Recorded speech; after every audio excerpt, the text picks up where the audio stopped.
अस्सलाम वालेकुम एवरीवन, उम्मीद है आप सब खैरियत से होंगे। अच्छा जी, हमारा political science CSS PMS lecture series में आज वेस्टर्न पॉलिटिकल थॉट का लेक्चर नंबर 8 है। प्रीवियस लेक्चर में हमने बहुत सारे वेस्टर्न फिलोसफर्स को डिस्कस किया, Plato, Aristotle, Machiavelli, John Locke, Thomas Hobbes, इस तरह के तकरीबन 7 फिलोसफर हम डिस्कस कर चुके हैं। आज हम बारी है जेरेमी बेंथम की। तो चलिए स्टार्ट करते हैं जेरेमी बेंथम को। जेरेमी बेंथम बेसिकली इनका जो टाइम पीरियड था वो 1748 से लेकर 1832 तक था, और ये बात हमेशा करते हैं अफादियत यानी कि यूटिलिटेरियनिज़म की।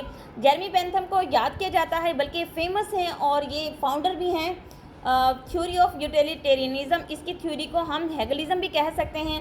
तो जेरेमी बेंथम का व्यू था, उनका एक थॉट थी, उनकी एक विज़न था कि वो कहते थे कि दुनिया में तमाम के तमाम कॉन्फ्लिक्ट्स, दुनिया की तमाम चीज़ें या फिर जितने भी एग्जिस्टेंसेस हैं वो किस पे बेस करती हैं, वो यूटिलिटेरियनिज़म पे बेस करते हैं। यानी कि इंसान जो है वो अफादियत को प्रेफर करता है। ये नेचुरल मेंटालिटी है इंसान की जो इन चीज़ों को लेके चलता है। तो उससे पहले हम अपने एक्चुअल पॉइंट की तरफ जाने से पहले हम थोड़ा देखेंगे जेरेमी बेंथम ने ये कंसेप्ट कहाँ से लिया और उसकी जो थ्योरी है वो कहाँ से बेदार होती है या फिर वो कहाँ से बर्थ करती है। तो बेसिकली जो जेरेमी बेंथम थे वो इंग्लैंड से बिलोंग करते थे और एक बहुत ज़्यादा इंटेलेक्चुअल पर्सन थे जेरेमी बेंथम। होता कुछ इस तरह से है कि यूके में इलेक्शंस होते हैं और ये पार्टिसिपेट करते हैं, यूके यानी कि ब्रिटिश के यहाँ ये पार्टिसिपेट करते हैं इलेक्शंस के अंदर। तो उस दौरान क्या होता है कि जेरेमी बेंथम को डिफीट हो जाती है, वो वहाँ पे नाकाम हो जाते हैं। तो ये वहाँ से उस सिस्टम से बड़ा बेजार हो जाते हैं, क्योंकि अकॉर्डिंग टू जेरेमी बेंथम वो कहते हैं कि यहाँ पे यूके में कोई रूल ऑफ लॉ नहीं है, यहाँ पे जंगल का कानून है, यहाँ पे कोई सिस्टम नहीं है। तो वहाँ से वो बेजार होने के बाद क्या करता है, वो फ्रांस चले जाते हैं। वो फ्रांस जाने के बाद वहाँ की सिटीज़नशिप लेते हैं और वहाँ पे अपने मुकम्मल सुकूनत इख्तियार कर लेते हैं। वहाँ पे जाके अपनी एक थ्योरी पेश करते हैं जिसे हमने अभी पहले डिस्कस किया, उसे यूटिलिटेरियनिज़म कहते हैं। तो कहते हैं कि ह्यूमन डिज़ायर जो है वो हमेशा इंसान की जो डिज़ायर है वो सीक प्लेयर, और ये बात अथेंटिक है। इंसान की सिर्फ एक ही डिज़ायर होती है कि वो हर चीज़ में अपनी तस्कीन, अपनी खुशी तलाश करता है। यही वजह है कि जब जेरेमी बेंथम डेथ होती है इनकी या फिर उससे पहले अपनी विल तैयार करते हैं और ये कहते हैं कि मेरे मरने के बाद मेरी जो बॉडी है, मेरी बॉडी पार्ट्स हैं, उनको डोनेट कर दिया जाए, क्योंकि मैंने तो मर ही जाना है और ये सारे पार्ट्स ख़त्म हो जाएंगे। तो कहते हैं कि अगर मेरे मुर्दा जिस्म से किसी को ज़िंदगी मिलती है तो मैं वो ज़िंदगी दूंगा, यानी कि वो यूटिलिटेरियनिज़म की बात करते हैं। तो कहा जाता है कि जब इनकी डेथ होती है तो इनके तमाम के तमाम बॉडी पार्ट्स, आई, नोज़ और दिल, गुर्दे, फेफड़े, जितने भी इनके बॉडी पार्ट्स हैं उनको तमाम के तमाम को डोनेट कर दिया गया था। तो ये वो वाहिद फिलोसफर हैं जो इस तरह की बात करते हैं। फिर कहते हैं कि create all happiness you are able to create, remove all the miseries you are able to remove. Bentham का ये है कि वो कहते हैं कि अपनी हैप्पीनेस को क्रिएट करो क्योंकि तुम कर सकते हो, और अपनी मिजरीज़ को यानी कि अपनी जो आपकी पेन्स है उनको ख़त्म करो, क्योंकि इंसान के पास इतनी पावर अल्लाह ने रखी है कि वो इन तमाम चीज़ों को एक्सपेल कर सके। फिर बात करते हैं कि इंसान की जो सारी की सारी स्ट्रगल है वो क्या, किस लिए है, वो प्लेयर के लिए। अगर एक इंसान जॉब करता है या फिर कोई हार्ड वर्क करता है, उसका अपना बिजनेस है, तो उसके पीछे क्या सिनेरियो होता है, उसके पीछे एक ही थॉट होती है कि वो प्लेयर हासिल करे और अपने लिए अपने अकॉर्डिंग चीज़ें मेंटेन करे। फिर वो कहते हैं कि फिर अपनी प्लेयर्स को हासिल करने के लिए, अपने गोल्स को, अपने एम को हासिल करने के लिए इंसान कोई भी हरबा इख्तियार करे वो गलत नहीं होगा। जिस तरह हमने बात की थी कि वो कहते हैं कि आपने अपनी प्लेयर हासिल करनी है, पेन को अवॉइड करना है, प्लेयर हासिल करनी है, फिर उसके लिए आप एफर्ट करें, कोई भी रास्ता इख्तियार करें, लीगल इगल डजंट मैटर। वो कहते हैं कि कोई भी रास्ता आप इख्तियार कर सकते हैं। आगे वो कहते हैं कि जो स्टेट है, जो फिर वो आइडियल स्टेट की तरफ जाते हैं। वो कहते हैं जो स्टेट है उसका मेन पर्पज़ ही इंसान की सेटिस्फैक्शन है, उसका वेलफेयर है, उसकी प्रॉस्पेरिटी है। कहते हैं जो स्टेट अपने सिटीजन्स को, अपनी नेशन को, अपने बाशिंदों को प्लेयर नहीं दे सकती, उनके पेन्स को इरेडिकेट नहीं कर सकती, वो स्टेट फिर स्टेट कहलाने की काबिल नहीं है। वो कहते हैं कि हमेशा एक बड़ी अफादियत के बारे में सोचें। जेरेमी बेंथम का एक कंसेप्ट है, उन्होंने एक बात कही थी, उन्होंने कहा था, फॉर एग्जांपल अगर मैं यहाँ पे एग्जांपल आपको देना चाहूँ, फ़र्ज़ करें कि 2 साइडेड हैं, एक साइड पे 10-100 लोगों को बचाना है और एक पे 1000 है। तो यहाँ पे हेगल कहते हैं कि बेंथम कहते हैं कि यहाँ पे आप क्या करें, यहाँ पे आप ज़्यादा को प्रेफर करें, क्योंकि उनका कंसेप्ट ये है कि ह्यूज यूटिलिटेरियनिज्म, यानी कि आप ज़्यादा से ज़्यादा यूटिलिटी को जो है वो अडॉप्ट करें। तो इनका कहना है अगर 100 लोगों को सेक्रीफाइस करके 1000 लोगों को बचाया जा सकता है तो ये चीज़ ज़्यादा बेस्ट है। फिर यहाँ पे अगर हम बात करें विलियम ब्लेक, जो कि इंग्लिश पोइट हैं, बहुत बड़े इनका नाम चलता है हिस्ट्री में, तो ये लव एंड डिवाइन पोइट्री, इनकी सारी की सारी लव एंड डिवाइन पोइट्री है। तो कहते हैं कि विलियम ब्लेक के साथ इनका एक बहुत ज़्यादा टसल रहा है, कंट्रोवर्सी रही है, क्योंकि विलियम ब्लेक कहते हैं कि जो यूके का सिस्टम है वो परफेक्ट है, बट जेरेमी बेंथम कहते हैं कि वहाँ पे रूल ऑफ लॉ नहीं है, वहाँ पे जंगल का कानून है, वहाँ पे चीज़ें उस तरह से नहीं जिस तरह से एक स्टेट के अंदर होनी चाहिए। तो होता किस इस तरह से है, विलियम ब्लेक कहते हैं कि English political system is good from every criteria. फिर वो बात करते हैं कि इसको चेंज करना चाहिए। बेंथम कहते हैं कि इस सिनेरियो को चेंज करना चाहिए। फिर यहाँ पे आके जेरेमी बेंथम एक और थ्योरी पेश करते हैं, यूटिलिटेरियनिज्म की तो बात करते ही करते हैं, फिर वो एक और थ्योरी पेश करते हैं और उस थ्योरी को कहा जाता है थ्योरी ऑफ पनिशमेंट के हवाले से वो बात करते हैं कि कहते हैं कि जो क्राइम है इंसान क्राइम कब करता है, अपने प्लेयर्स के। फॉर एग्जांपल अगर एक इंसान भूखा है तो उसे रोटी चाहिए, उसको अपनी डिज़ायर पूरी करनी है, अपनी प्लेयर पूरी करनी है, अपनी भूख मिटानी है, तो वो चोरी करेगा। तो बजाय उसको उसकी चोरी की सज़ा देने के उसका पूरा सिनेरियो देखें, उसका पूरा बैकग्राउंड देखें, इसने चोरी क्यों की है। तो यहाँ पे यूटिलिटी आती है कि उसके पहले रीज़न देखें और फिर इसके अकॉर्डिंगली उसको क्या करें, पनिश करें। तो ये पनिशमेंट की थ्योरी है। कहते हैं कि इंसान की जो नेचर है ना, दो पावर्स के अंडर काम करती है, एक है प्लेयर, दूसरी पेन। तो कहते हैं man seek player and avoid pen, ये कहते हैं जेरेमी बेंथम। तो नेचुरल वे ऑफ क्राइम की बात करते हैं कि ये तो एक नेचुरल वे है, क्योंकि इंसान की बेसिक नीड क्या है, रोटी है, उसे रोटी खानी है, तो ये एक नेचुरल चीज़ है। तो कहते हैं नेचुरल जो क्राइम्स होते हैं उनके लिए सज़ा कम होनी चाहिए as compare to other crimes. तो बात करते हैं वो हमेशा प्लेयर की। तो फिर उन्होंने कुछ प्लेयर्स का जिक्र किया है। जेरेमी बेंथम कहते हैं जो प्लेयर्स को कैटेगरीज में रखा है, इन्होंने 4 कैटेगरीज बना दी प्लेयर की। एक बात करते हैं वो फिज़िकल प्लेयर की, यानी कि इंसान मेंटली और अपने जिस्मानी तौर पे स्ट्रांग हो, उसके हाथ पाँव सब कुछ सलामत हो, जिसमें जिस्मानी तौर पे वो तंदुरुस्त हो, तवाना हो। फिर वो कहता है पॉलिटिकल प्लेयर इंसान के होते हैं, कुछ मॉरल होते हैं, कुछ रिलीजियस होते हैं। फिर वो कुछ प्लेयर्स को गिनवा भी देते हैं, वो कहते हैं sense, wealth, skill, Amity, good name इंसान की गुडविल होती है, जो उसकी शोहरत होती है, पावर, पार्टी। और फिर ये था कि मेमोरी, रिलीफ की वो तमाम के तमाम प्लेयर, यानी कि बेसिकली वो 14 ऐसी खुशियों को गिनवाता है जो कि इंसान की बेसिक नीड्स होती हैं। फिर जहाँ पे वो अपनी खुशियों को गिनवाता है वहीं पे वो 12 ऐसी एग्जांपल्स भी देता है जो पेन की एग्जांपल होती हैं। वो कहता है कि इंसान के सेंसेस जो होती हैं, ऑकवर्डनेस, एक इल नेम यानी कि उसके बुरा नाम, और इल नेम के अलावा memory, imagination, privatization, enmity, party, वो तमाम चीज़ें हैं जो कि इसके लिए पेन लेके आती हैं। अस्सलाम वालेकुम एवरीवन, उम्मीद है आप सब खैरियत से होंगे। अच्छा जी, हमारा political science series PMS lecture series में आज वेस्टर्न पॉलिटिकल थॉट का लेक्चर नंबर 8 है। प्रीवियस लेक्चर में हमने बहुत सारे वेस्टर्न फिलोसफर्स को डिस्कस किया, Plato, Aristotle, Machiavelli, John Locke, Thomas Hobbes, इस तरह के तकरीबन 7 फिलोसफर हम डिस्कस कर चुके हैं। आज हम बारी है जेरेमी बेंथम की। तो चलिए जी स्टार्ट करते हैं जेरेमी बेंथम को। जेरेमी बेंथम बेसिकली इनका जो टाइम पीरियड था वो 1748 से लेकर 1832 तक था, और ये बात हमेशा करते हैं अफादियत यानी कि यूटिलिटेरियनिज्म की। जेरेमी बेंथम को याद किया जाता है, बल्कि फेमस हैं और ये फाउंडर भी हैं थ्योरी ऑफ यूटिलिटेरियनिज्म। इसकी थ्योरी को हम हेगलिज्म भी कह सकते हैं।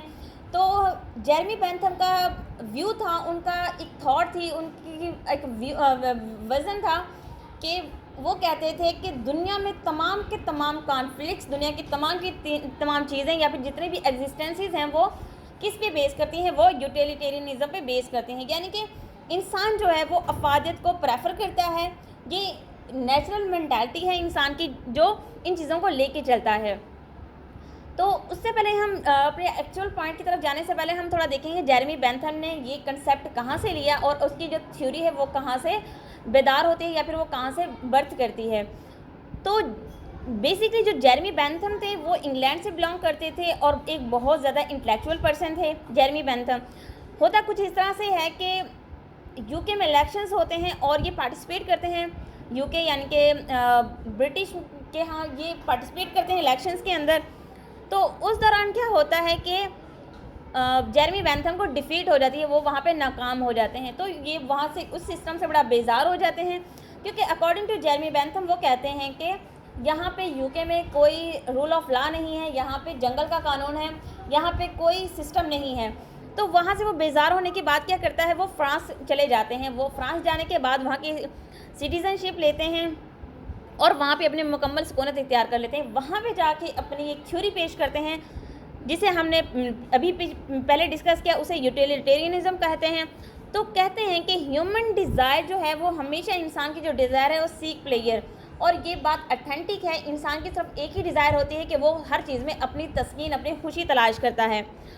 यही वजह है कि जब जेरेमी बेंथम डेथ होती है इनकी या फिर उससे पहले अपनी विल तैयार करते हैं और ये कहते हैं कि मेरे मरने के बाद मेरी जो बॉडी है, मेरी बॉडी पार्ट्स हैं, उनको डोनेट कर दिया जाए, क्योंकि मैंने तो मर ही जाना है और ये सारे पार्ट्स ख़त्म हो जाएंगे। तो कहते हैं कि अगर मेरे मुर्दा जिस्म से किसी को ज़िंदगी मिलती है तो मैं वो ज़िंदगी दूंगा, यानी कि वो यूटिलिटेरियनिज्म की बात करते हैं। तो कहा जाता है कि जब इनकी डेथ होती है तो इनके तमाम के तमाम बॉडी पार्ट्स, आई, नोज़ और दिल, गुर्दे, फेफड़े, जितने भी इनके बॉडी पार्ट्स हैं उनको तमाम के तमाम को डोनेट कर दिया गया था। तो ये वो वाहिद फिलोसफर हैं जो इस तरह की बात करते हैं। फिर कहते हैं कि create all happiness you are able to create, remove all the miseries you are able to remove. Bentham का ये है कि वो कहते हैं कि अपनी हैप्पीनेस को क्रिएट करो क्योंकि तुम कर सकते हो, और अपनी मिजरीज़ को यानी कि अपनी जो आपकी पेन्स है उनको ख़त्म करो, क्योंकि इंसान के पास इतनी पावर अल्लाह ने रखी है कि वो इन तमाम चीज़ों को एक्सपेल कर सके। फिर बात करते हैं कि इंसान की जो सारी की सारी स्ट्रगल है वो क्या किस लिए है, वो प्लेयर के लिए। अगर एक इंसान जॉब करता है या फिर कोई हार्ड वर्क करता है, उसका अपना बिजनेस है, तो उसके पीछे क्या सिनेरियो होता है, उसके पीछे एक ही थॉट होती है कि वो प्लेयर हासिल करे और अपने लिए अपने अकॉर्डिंग चीज़ें मेंटेन करे। फिर वो कहते हैं कि फिर अपनी प्लेयर्स को हासिल करने के लिए, अपने गोल्स को, अपने एम को हासिल करने के लिए इंसान कोई भी हरबा इख्तियार करे वो गलत नहीं होगा। जिस तरह हमने बात की थी कि वो कहते हैं कि आपने अपनी प्लेयर हासिल करनी है, पेन को अवॉइड करना है, प्लेयर हासिल करनी है, फिर उसके लिए आप एफर्ट करें, कोई भी रास्ता इख्तियार करें, लीगल इगल डजंट मैटर। वो कहते हैं कि कोई भी रास्ता आप इख्तियार कर सकते हैं। आगे वो कहते हैं कि जो स्टेट है जो फिर वो आइडियल स्टेट की तरफ जाते हैं। वो कहते हैं जो स्टेट है उसका मेन पर्पस ही इंसान की सेटिस्फैक्शन है, उसका वेलफेयर है, उसकी प्रॉस्पेरिटी है। कहते हैं जो स्टेट अपने सिटीजन्स को, अपनी नेशन को, अपने बाशिंदों को प्लेयर नहीं दे सकती, उनके पेन्स को इरेडिकेट नहीं कर सकती, वो स्टेट फिर स्टेट कहलाने के काबिल नहीं है। वो कहते हैं कि हमेशा एक बड़ी अफादियत के बारे में सोचें। जेरेमी बेंथम का एक कंसेप्ट है, उन्होंने एक बात कही थी, उन्होंने कहा था, फॉर एग्जांपल अगर मैं यहाँ पे एग्जांपल आपको देना चाहूँ, फ़र्ज़ करें कि दो साइडेड हैं, एक साइड पे 10-100 लोगों को बचाना है और एक पे 1000 है। तो यहाँ पे हेगल कहते हैं कि बेंथम कहते हैं कि यहाँ पे आप क्या करें, यहाँ पे आप ज़्यादा को प्रेफर करें, क्योंकि उनका कंसेप्ट ये है कि ह्यूज यूटिलिटेरियनिज्म, यानी कि आप ज़्यादा से ज़्यादा यूटिलिटी को जो है वो अडॉप्ट करें। तो इनका कहना है अगर 100 लोगों को सेक्रीफाइस करके 1000 लोगों को बचाया जा सकता है तो ये चीज़ ज़्यादा बेस्ट है। फिर यहाँ पे अगर हम बात करें विलियम ब्लेक, जो कि इंग्लिश पोइट हैं, बहुत बड़े इनका नाम चलता है हिस्ट्री में, तो ये लव एंड डिवाइन पोइट्री, इनकी सारी की सारी लव एंड डिवाइन पोइट्री है। तो कहते हैं कि विलियम ब्लेक के साथ इनका एक बहुत ज़्यादा टसल रहा है, कंट्रोवर्सी रही है, कि विलियम ब्लेक कहते हैं कि जो यूके का सिस्टम है वो परफेक्ट है, बट जेरेमी बेंथम कहते हैं कि वहाँ पे रूल ऑफ लॉ नहीं है, वहाँ पे जंगल का कानून है, वहाँ पे चीज़ें उस तरह से नहीं जिस तरह से एक स्टेट के अंदर होनी चाहिए। तो होता किस इस तरह से है, विलियम ब्लेक कहते हैं कि English political system is good from every criteria. फिर वो बात करते हैं कि इसको चेंज करना चाहिए। बेंथम कहते हैं कि इस सिनेरियो को चेंज करना चाहिए। फिर यहाँ पे आके जेरेमी बेंथम एक और थ्योरी पेश करते हैं, यूटिलिटेरियनिज्म की तो बात करते ही करते हैं, फिर वो एक और थ्योरी पेश करते हैं और उस थ्योरी को कहा जाता है थ्योरी ऑफ पनिशमेंट। पनिशमेंट के हवाले से वो बात करते हैं कि कहते हैं कि जो क्राइम है इंसान क्राइम कब करता है? अपने प्लेयर्स के। फॉर एग्जांपल, अगर एक इंसान भूखा है तो उसे रोटी चाहिए, उसको अपनी डिज़ायर पूरी करनी है, अपनी प्लेयर पूरी करनी है, अपनी भूख मिटानी है, तो वो चोरी करेगा। तो बजाय उसको उसकी चोरी की सज़ा देने की, उसका पूरा सिनेरियो देखें, उसका पूरा बैकग्राउंड देखें, इसने चोरी क्यों की है। तो यहाँ पे यूटिलिटी ये आती है कि उसके पहले रीज़न देखें और फिर इसके अकॉर्डिंगली उसको क्या करें, पनिश करें। तो ये पनिशमेंट की थ्योरी है। कहते हैं कि इंसान की जो नेचर है ना, दो पावर्स के अंडर काम करती है। एक है प्लेयर, दूसरी पेन। तो कहते हैं man seek player and avoid pen, ये कहते हैं जेरेमी बेंथम। तो नेचुरल वे ऑफ क्राइम की बात करते हैं कि ये तो एक नेचुरल वे है, क्योंकि इंसान की बेसिक नीड क्या है? रोटी है, उसे रोटी खानी है। तो ये एक नेचुरल चीज़ है। तो कहते हैं नेचुरल जो क्राइम्स होते हैं उनके लिए सज़ा कम होनी चाहिए as compare to other crimes. तो बात करते हैं वो हमेशा प्लेयर की। तो फिर उन्होंने कुछ प्लेयर्स का जिक्र किया है। जेरेमी बेंथम कहते हैं जो प्लेयर्स को कैटेगरीज में रखा है, इन्होंने 4 कैटेगरीज बना दी प्लेयर की। एक बात करते हैं वो फिज़िकल प्लेयर की, यानी कि इंसान मेंटली और अपने जिस्मानी तौर पे स्ट्रांग हो, उसके हाथ पाँव सब कुछ सलामत हो, जिसमें जिस्मानी तौर पे वो तंदुरुस्त और तवाना हो। फिर वो कहता है पॉलिटिकल प्लेयर इंसान के होते हैं, कुछ मॉरल होते हैं, कुछ रिलीजियस होते हैं। फिर वो कुछ प्लेयर्स को गिनवा भी देते हैं। वो कहते हैं sense, wealth, skill, Amity, good name इंसान की गुडविल होती है, जो उसकी शोहरत होती है, पावर, पार्टी। और फिर ये था कि मेमोरी, रिलीफ की वो तमाम प्लेयर, यानी कि बेसिकली वो 14 ऐसी खुशियों को गिनवाता है जो कि इंसान की बेसिक नीड्स होती हैं। फिर जहाँ पे वो अपनी खुशियों को गिनवाता है वहीं पे वो 12 ऐसी एग्जांपल्स भी देता है जो पेन की एग्जांपल होती हैं। वो कहता है कि इंसान की सेंसेस जो होती हैं, ऑकवर्डनेस, एक इल नेम यानी कि उसके बुरा नाम, और इल नेम के अलावा memory, imagination, privatization, enmity, party, वो तमाम चीज़ें हैं जो कि इसके लिए पेन लेके आती हैं। इसके बाद जब जेरेमी बेंथम अपनी थ्योरी देते हैं पनिशमेंट के हवाले से, तो वो उनका एक ख़ास कंसेप्ट है। वो कहते हैं कि जो कैदी होते हैं उनको स्किल भी सिखाई जाए, उनको नॉलेज भी दिया जाए अबाउट थिंग्स। और अगर किसी का बिहेवियर अच्छा है, जिस तरह पाकिस्तान में भी ये लॉ है, अगर किसी कैदी का बिहेवियर अच्छा है तो उसकी सज़ा माफ़ कर दी जाए और उसको कम कर दिया जाए। तो ये थी हमारी जेरेमी बेंथम की थ्योरी। तो ये बात करते हैं 3 चीज़ों के हवाले से। जेरेमी बेंथम बात करते हैं यूटिलिटेरियनिज्म की, स्टेट सिस्टम की बात करते हैं, और पनिशमेंट की अबाउट ये अपनी थ्योरी पेश करते हैं। अगर हम बात करें इनकी डेथ, जब इनकी डेथ होती है तो तकरीबन 10,000 मैन्युस्क्रिप्ट यानी कि मसवदे इनके हाथों के लिखे हुए रखे होते हैं, जिनको पब्लिश या फिर इन्होंने वायरल नहीं किया था। तो ये थी हमारी थ्योरी अबाउट जेरेमी बेंथम। उम्मीद है आपको चीज़ें समझ आ गई होंगी। इंशाल्लाह नेक्स्ट वीडियो लेक्चर में मिलेंगे एक नए टॉपिक के साथ। तब तक अपना ख्याल रखिएगा। जज़ाकल्लाह, अल्लाह हाफिज़।